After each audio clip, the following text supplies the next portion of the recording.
What's going on, everyone? I'm so happy you decided to join me on this journey called Podcast Life.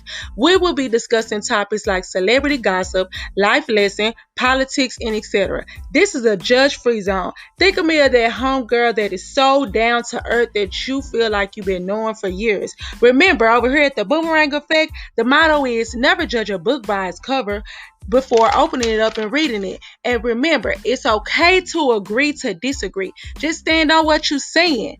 Got it? Period. Please like, comment, share, give feedback, anything to help this podcast grow because it is a voice for the people. So, love, peace, and unity. Mwah.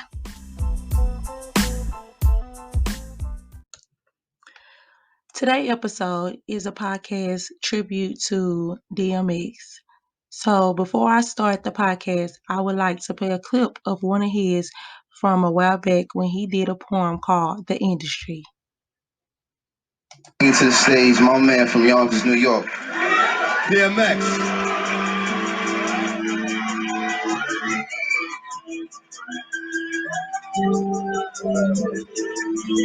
Yeah. That's what's up. I appreciate it. What I'm going to speak on is the thing that's on my mind the most. You know what I'm saying? The thing that we don't got to deal with every day, but don't really know. The industry. The industry. Man, it's not the same. Doesn't have to do with talent. It's about playing the game. The industry. Real niggas is dying to get in. The industry. Justifying they don't fit in. The industry ain't what it used to be. The industry's trying to control the way you MC. They want you to dress like this and talk like that. But I'm going dress like this and talk with the bat. The industry got your word meaning nothing. The industry, fuck what you heard because he's bluffing. The industry, money, bitches, hate, but I dare you to try to take a fucking thing off my plate. The industry like, wait, but in the streets we like, get 'em. 17 up in that thing, get them sleeping and hit 'em. The industry, if you ain't got a strong mind, the industry will break you down. It's a matter of time. The industry, vultures with nothing to feast on. See me, I'm getting my beast on. The industry, stay in the dirt, play in the dirt, test the wrong one in the industry and you will get hurt. I'm not an industry artist. I'm an artist in the industry. So I do what the fuck I want because nobody can finish me.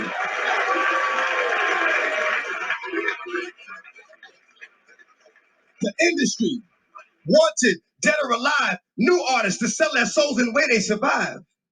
The industry don't give a fuck about you, but the industry could make a dime without you. The industry, I'm sick of this industry shit. The industry playing them like a industry bitch. They try to finish me quick, but I am long, so I stand strong. Fuck a beat. Listen to the words in the damn song. I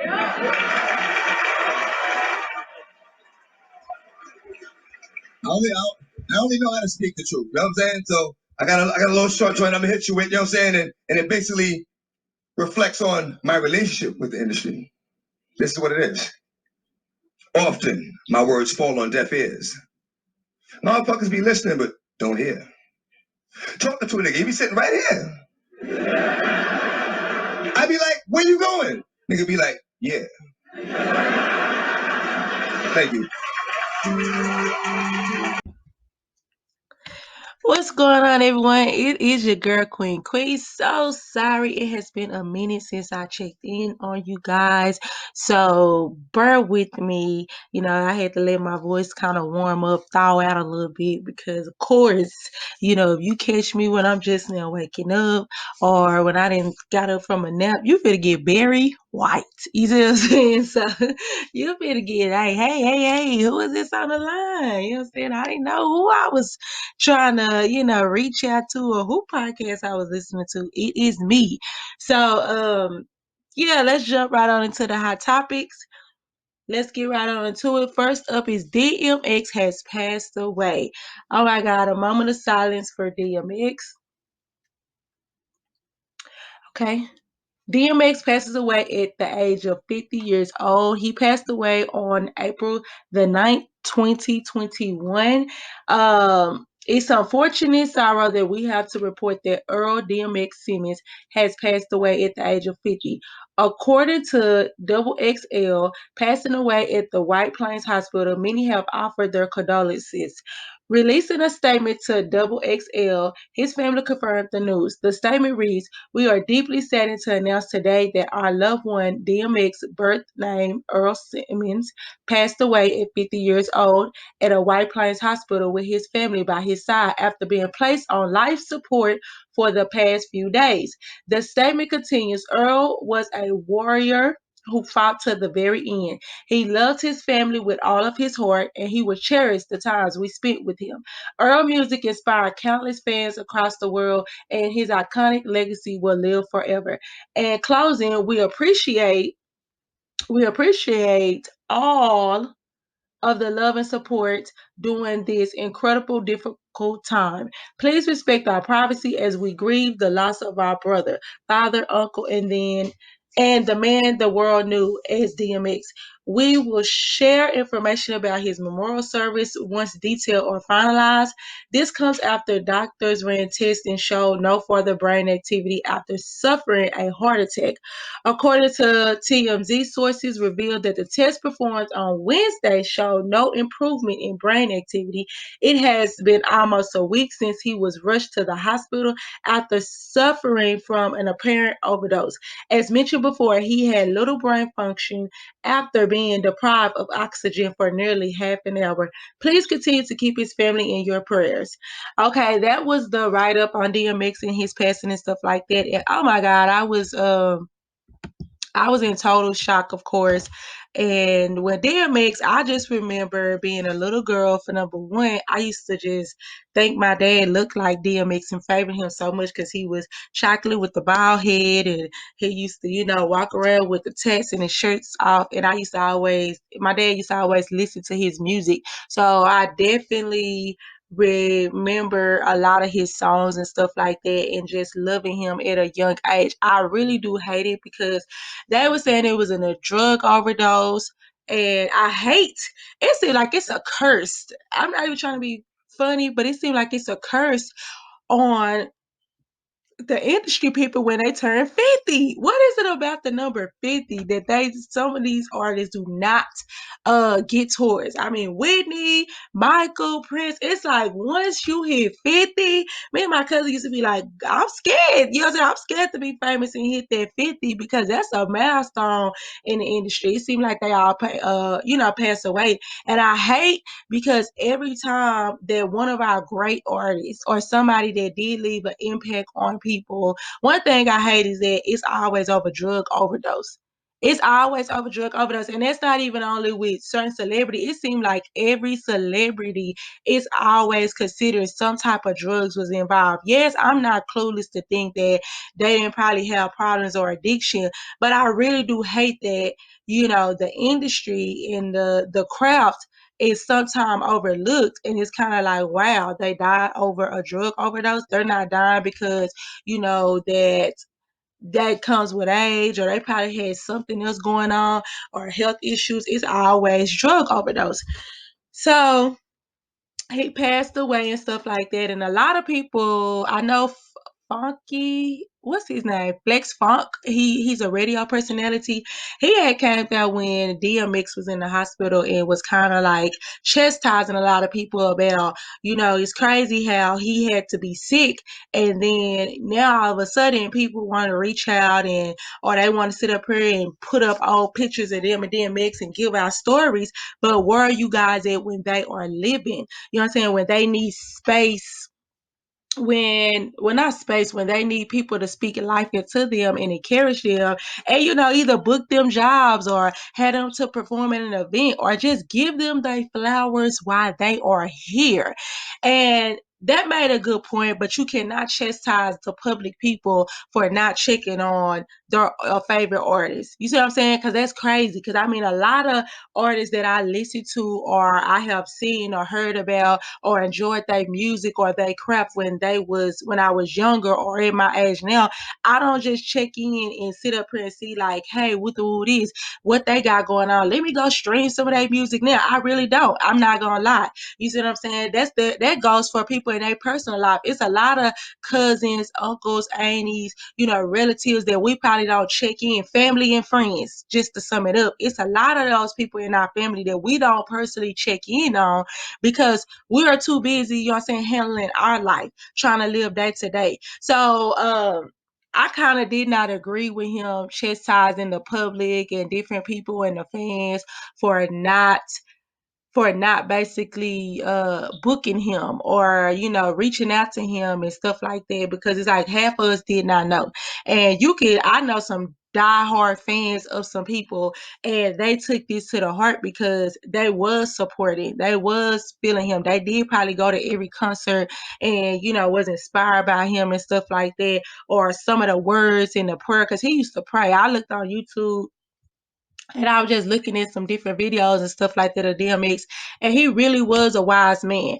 Of course, he gave the story about when he was 14, his drugs, he caught himself trying to smoke weed, and it was laced with cocaine or something, another type of drug, and he got addicted. So he's been addicted to drugs since 14. He was very open about that, and that was very sad to hear because it kind of played out in his life. And even when he was on Ayana, I remember her sitting up here saying that a family, like his family members, like his ex-wife and kids and mother and different people was just waiting on to get that phone call of him dying, because they honestly did not even see him making it to 40 or 45, let alone 50. So DMX has definitely lived his life. He even had a clip where he basically was saying that if he passed away, he want people to know that he lived his life.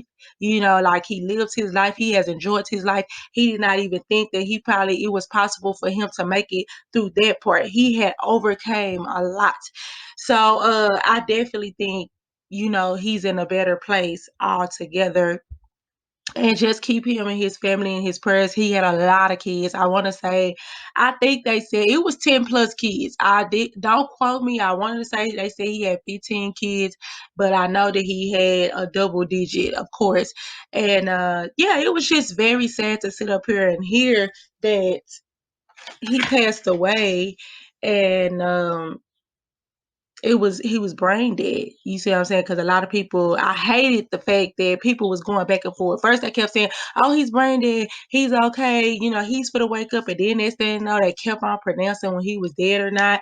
It was just sickening. But to wheel it back in and to like say this about artists and stuff like that, I really do hate. This is one thing I do sit up here and say about the public, and you have to be careful. Only thing I really do hate is that people tend to hurry up and stream and listen to this person music. Now, granted, you probably didn't listen to it, or you probably listened to it back in the 90s or the early 2000s when it first came out. But you guys, sit up here and stream and go over and beyond. It was crazy, to see so many different countries and different people sitting out here rallying up in their bicycles, because everybody know he liked the motorcycles, so Rough Riders and stuff like that.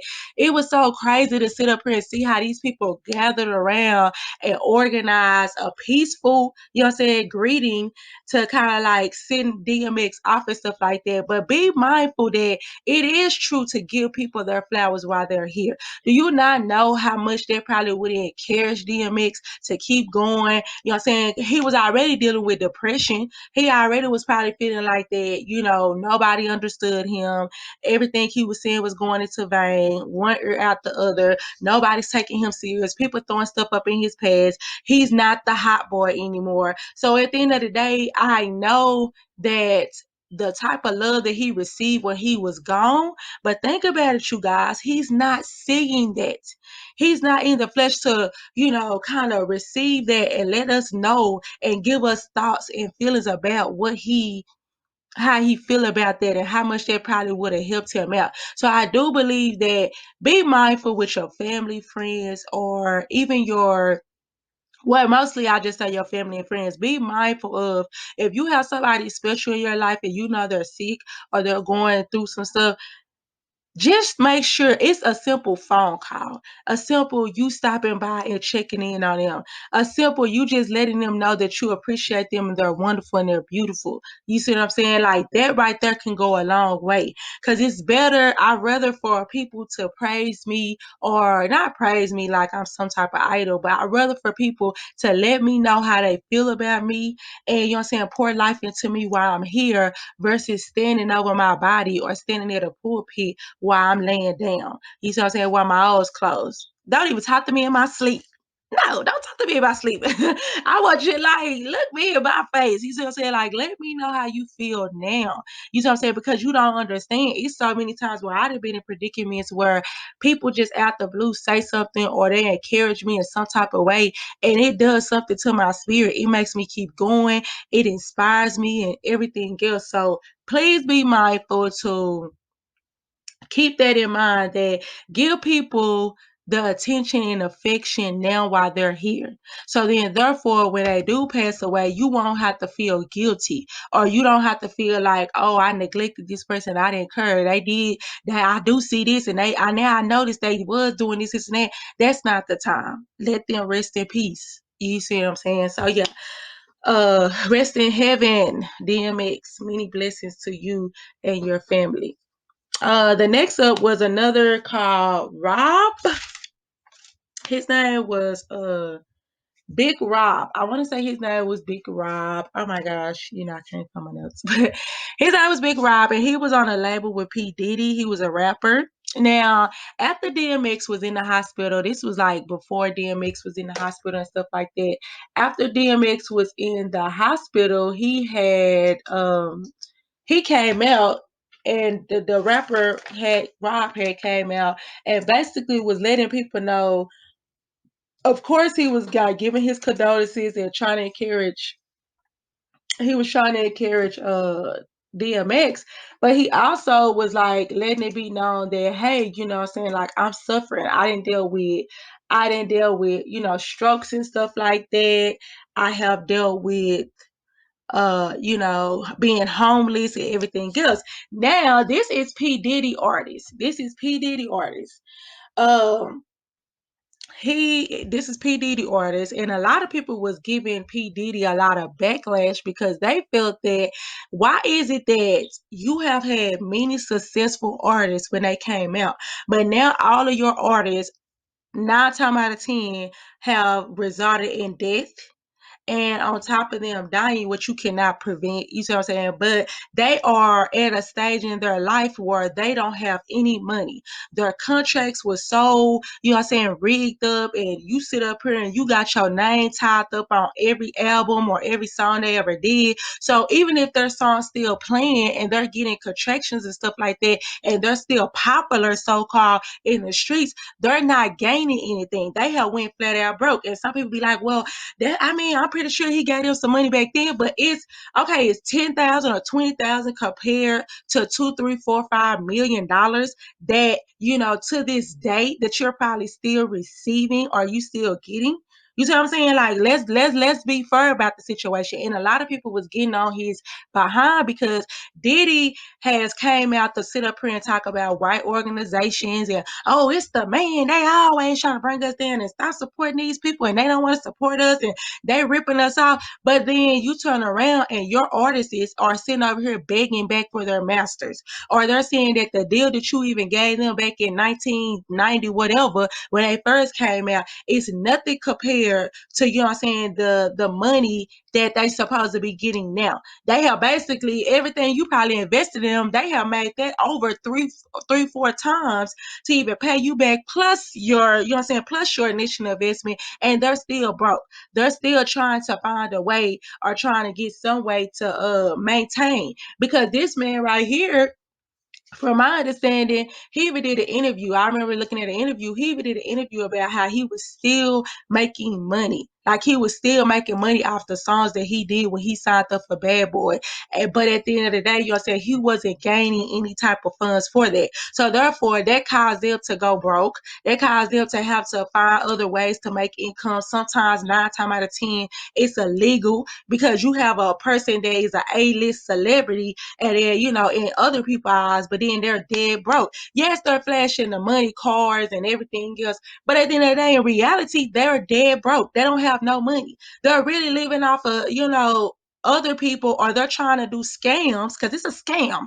They're always up to some type of scam, or they're doing promotions, and a lot of their gigs come from them performing, going on tour. You know what I'm saying? Like, going on tour, doing club appearances, you know, meet and greets. That's how they really make their income, because the record label have already, you know, snatched up everything. And Diddy, to me, is really cricky on a lot of that stuff. I remember someone saying that, I think it was either 112 or something, one of his artists was saying that how on their album, he had his name so tied up into the album, to the point where even his kids was eating off the album. Like, I think he had 2 of his sons on one of their albums, saying like that they was either a producer or they was a writer or something. And it's crazy, because at the time his kids was underage, but it was kind of like, no matter what, you know, I'm gonna eat off this artist, and my kids gonna eat off that artist, and that's definitely not fair.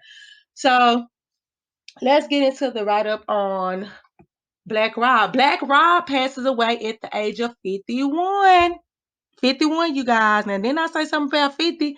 Woo. So 51. It was absolute sorrow that we reported that former Bad Boy artist Black Rob has passed away at the age of 51. On Saturday, fellow rapper Mark Curry, who has been giving updates on Black Rob's condition, announced that he unfortunately passed away. In the video, Mark spoke about Rob's children as he asked them to get in contact with him before the video. The news of Rob passing was also confirmed by Revolt TV, which is owned by Diddy, as well as Rob former Bad Boy label mate Mario Wans. He said, This hit my heart. We will never forget you, brother. Rest in peace, Black Rob." Many fans became aware of Black Rob's condition last week when DJ Self shared the video of Black Rob in a hospital bed as he spoke about pain. He also showed love to DMX, who unfortunately passed away last week at the age of 50. In the video, Rob said, "I don't know what the pain is, but the pain is crazy. It's helping me out and making me realize that I have a lot more to go." 2 days later, another video was posted as an update to show that Black Rob has been released from the hospital, and he explained his health condition and also his living situation. At the time, he said in the video that he had ongoing health issues for the past 5 years, including 4 strokes.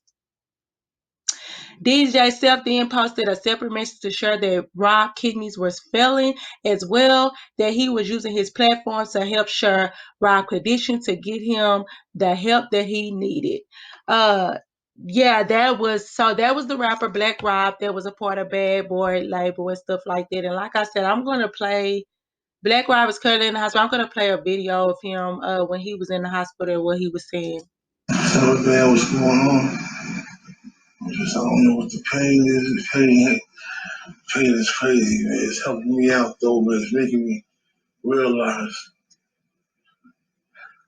I got a lot to go, man. A lot to go on, man. Oh, man.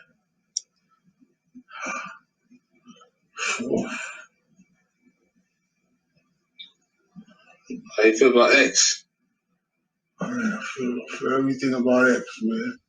X World Love, man. Positive. X to big love to X, man. It's all, man. All right. Okay, that's a video. That was him when he was in the hospital. Here go another video with him giving an update when he was released from the hospital. Yo, hold up. Yo, man. I mean, I've been dealing with this, man, for 5 years. Damn. 4 strokes. Man, I don't know what to tell you, man. It's crazy. It's hard, man. You know what I'm saying? I don't got no house to live in, except probably, man, a apartment, man, for me and my man be trying to get together, man. I'm telling you, man, it's strange. It's hard, man. You know what I'm saying? I don't know what the people are going to do, but the people are going to say.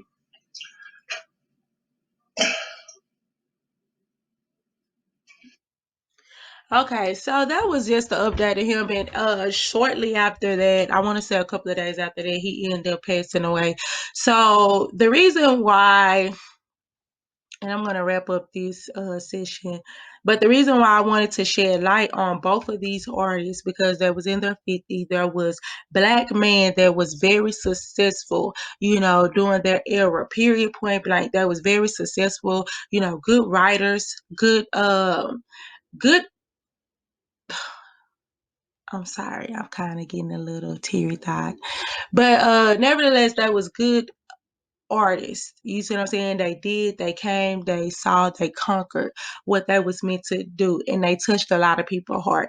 And so you have to be careful when you get into the industry because, like I said, per se, DMX was dealing with a lot of demons. He even said it. He even, you know, was very vocal. And I think a lot of times we overlook a lot of situations because we feel like, oh, that person rich. What can you be mad at? You got the cars, you got the money, you got the this, and that. Yes, all of that is fine and dandy, but you have never had somebody that envy you because you have peace. You can't buy peace. But you have to understand them having all of that so-called success that's what's in your eyes that will make you happy.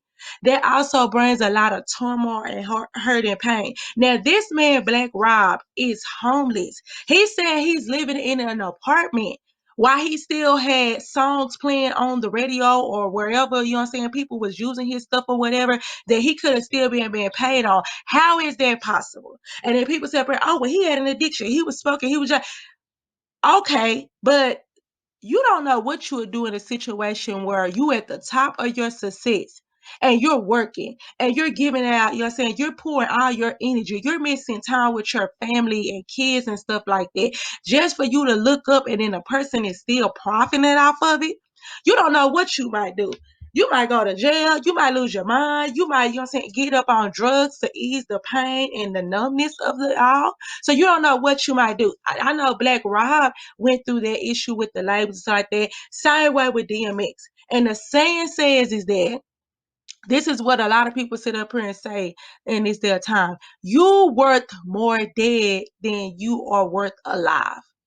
It's sad to say because these artists sit up here and pour out their talent and you know they give you everything. They sweating bullets on the concert, hopping, skipping, jumping, signing autographs, kissing babies, you know what I'm saying, doing whatever it takes to put a smile on your face just for them to sit up here and get sucked dry. You can be drained mentally and physically from something that you love to do, that you thought to yourself, like, this is my goal to make it and stuff like that. But even a positive person can be drained to the point where it drains them mentally and physically and it turns their mind frame up where they don't want to do it no more. I know it's something that you love to do, but people burnt you out on it to the point where you like, I don't even want to do that no more. I don't even want to look at that no more because, you know, I don't feel like, you know, it was worth it.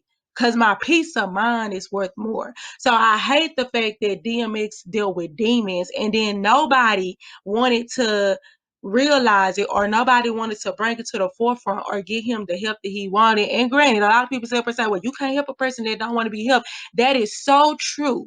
But at the end of the day, you know what I'm saying, how many people at least attempt to try to help him? Instead of some people won't even listen to a person when they feel like they're going through stuff or whatever. They be like, oh, they just rambling. What you mad for? You know what I'm saying? You got the number one song in the world. You know what I'm saying? You making money. I don't want to hear that. But at the end of the day, that's what they might need to do. They might need to vent to let you know. Sometimes they're venting to let you know that I'm not perfect. You know what I'm saying? Like, I need someone to talk to. I need someone to, you know, care about me. I never forget I seen a clip that he was on DMX was on Ayana Fix My Life, and she was asking him about the relationship with him and his oldest son, like, oh, you were so good to your oldest son, and what happened with this? And he was just like, well, we don't talk anymore. He don't want to talk to me no more. He don't, he don't call me. And I used to always sit up here and say, what do you mean? You know what I'm saying? He don't want to call you, because I feel like a child should never have to reach out to a parent. But he was just like more so saying that I was so close to him, and I was, the active father and a better father than my dad. So it hurted me that the only time my son did want to reach out to me is when he wanted something or he wanted money. Like, hey, you got some money? Hey, can I do this? Can I use this? Can you do this and this and for me? Instead of just saying, hey, Dad, how are you doing? Are you doing okay? I'm gonna stop by and see you. So be mindful that a simple checking in on a person, whether you feel like they have more than you or not, that can go a long way for them. Rob was in the hospital with health condition and basically being homeless. Now, I'm not trying to be funny, but I'm pretty sure that when he was at the height of his success and he had money flowing, he was giving to a lot of people, family included. It's no excuse for this man to sit up here and be released and have to do a GoFundMe account. And you telling me after all these years, nobody sit up there and thought to themselves, like, let me make for sure that he's okay. Even P. Diddy. That's the reason why P. Diddy, he did a GoFundMe account. And P. Diddy, they told P. Diddy behind him so bad, he had to sit up there and go back into my I cover the funeral arrangement. You better. Because at the end of the day, you're getting paid. P. Diddy, so y'all have to understand, when y'all streaming this man music and y'all sitting up here buying the albums and doing this and, and making for sure y'all keep his name alive now while he's dead, all that money is going to P. Diddy, a person that wouldn't even sit up here and make for sure that he had at least an apartment and, clothes and food on his back while he was here. Because I don't care what the issue was when it came down to him and P. Diddy and them both being stubborn. 9 times out of 10, it was behind money and principle and loyalty. But like I was listening to someone else that stood up here and said and made a good point, a lot of you artists have to understand it's a business when you get into that. Stop always looking at your boss as being, your friend. Because when it boils down to it, you can work your behind and slave your fingers to the bones. But at the end of the day, if something happened to you, you get sick, you die, or you can't be able to fulfill your contract or whatever with them, they're gonna get rid of you and replace you and move on. Cause what they say, it's business, never personal. So a lot of people are upset with Diddy because they feel like, well, he should have. We don't know what Diddy did behind the closed doors. We don't know how many times he probably tried to help out him and do this and do that. Because it's a lot of people, a lot of artists that feel entitled. So it's kind of like they get upset and they feel like, well, hey, I did this and I did that. So it's both ways. Talk it out, make it right. Because Diddy don't look a certain type of way. Diddy do look a certain type of way when you want to sit up here and get on white people for using us black people and, dragging us and working us to the bone and don't want to give us a dime. I never forget, Macy even came out when Diddy had said something about that, like, let's protest these people and this and that. And he said, well, that's good, my brother, but can I buy back my masters? You bought my masters for $2 million. I have $2 million that I'll sit up here and buy you, and basically buy my master back, but you don't want to do that. You don't want to sit up here and let me buy my master back because you know why? It's a business. So that just sums up. How do you guys think about the